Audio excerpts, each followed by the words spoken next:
Si tu as été baptisé avec quelques gouttes de ton front, ce n'est pas le baptême, tu dois te faire rebaptiser. Si tu es passé sous les pieds d'un prophète, ce n'est pas le baptême. Si tu as sauté le feu, ce n'est pas le baptême. Et si même tu as été immergé sans être converti, ce n'est pas le baptême. Quiconque a été baptisé tout en étant païen, quiconque a été baptisé rien que pour le mariage, parce qu'aujourd'hui dans les églises, nous demandons à ce que les gens soient baptisés pour épouser, et certains acceptent le baptême seulement pour se marier. Si tu avais un faux baptême comme celui-là, tu dois te faire rebaptiser.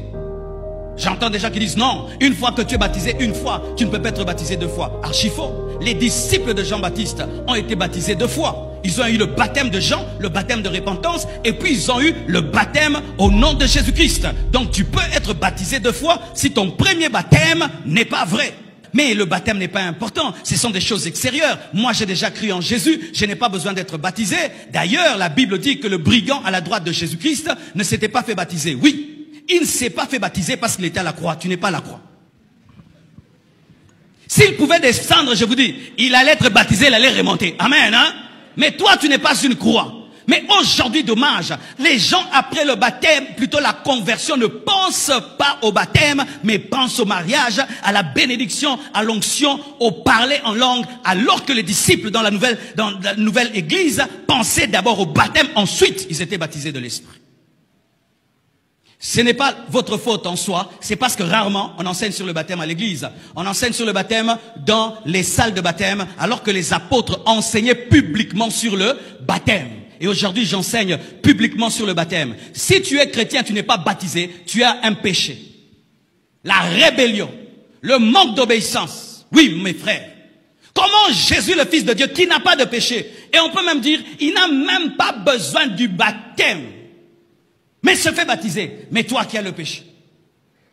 C'est pourquoi aujourd'hui tu dois te repentir, mon frère. Et autant que tu peux, pendant ce mois d'août, tu dois te mettre en ordre avec Dieu. Car ne pas être baptisé bloque ta destinée. Partout nous lisons dans l'Acte, chaque fois qu'il y a un baptême, il y a le baptême de l'esprit et il y a quoi? Des prophéties et des langues. Tu es en train de stopper l'explosion de l'esprit dans ta vie en refusant le baptême. Une église dans laquelle les gens négligent d'être baptisés est une église immature. Une église dans laquelle les gens cherchent la bénédiction, mais oublient d'être baptisés, est une église immature. Car c'est l'un des premiers pas dans la vie chrétienne. La Bible dit, celui qui croira et qui sera baptisé sera sauvé. Celui qui croira et qui sera baptisé sera sauvé. Quel que soit ton âge, mon frère, si tu te rends compte, malgré l'âge que tu avais un faux baptême, fais-toi baptiser. Ou avec tous les enfants que j'ai, me faire baptiser à mon âge, fais-toi baptiser. Car même les vieillards vont en enfer. C'est pourquoi ce matin, je fais un appel aux personnes qui ont toujours refusé d'être baptisées et qui veulent le faire aujourd'hui, de s'approcher. Je vous dis, mes frères, si on avait même le niveau où on pouvait ouvrir ici et puis ça devient une piscine, directement je vous baptise. Après que Philippe ait expliqué à l'eunuque éthiopien la parole, il a fait quoi? Il a baptisé. C'est ça la parole. Je demande à tous ceux qui ont décidé de se soumettre à la parole et de se faire baptiser, approchez-vous, mes frères et sœurs.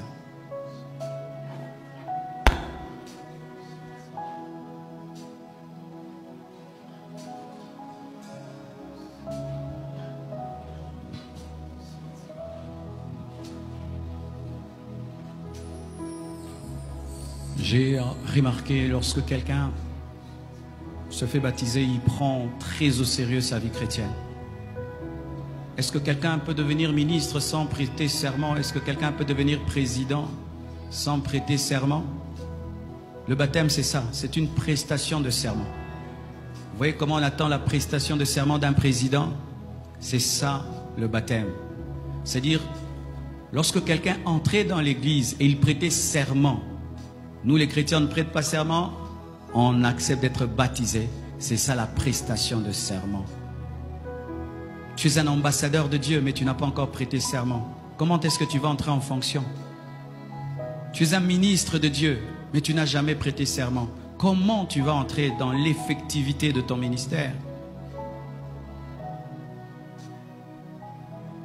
Je demande au département de baptême, battez-vous que toutes ces personnes soient baptisées pendant ce mois d'août.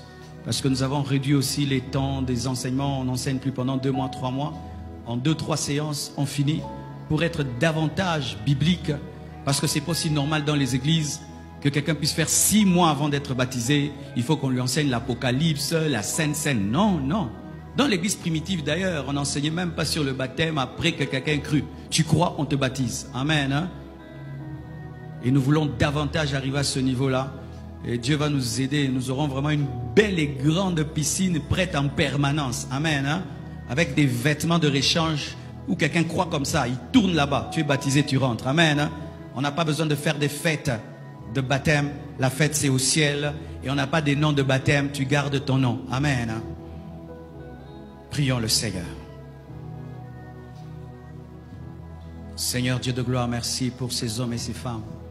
Et merci de m'avoir inspiré de parler de ces choses.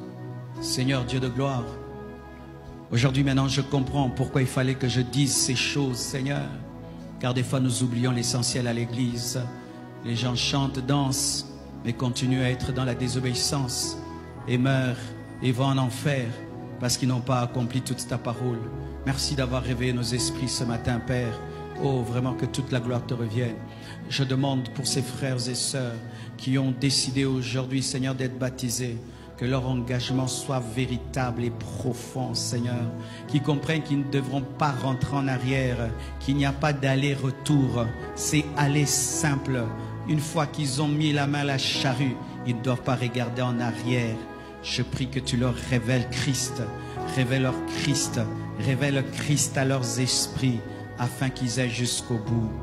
Aide-nous à les baptiser le plus tôt que possible et que le baptême du Saint-Esprit avec le parler en d'autres langues et les prophéties soit au rendez-vous le jour de leur baptême. Que le ciel s'ouvre, que le ciel s'ouvre au nom de Jésus-Christ. Amen. Que Dieu vous bénisse. Après le culte, vous entrerez dans le secrétariat. Vous êtes nombreux, c'est pas grave, on va vous aider. Et puis on va vous fixer un rendez-vous pour suivre les enseignements 2 ou 3 fois. Et puis on vous baptise pendant ce mois d'août. Merci beaucoup.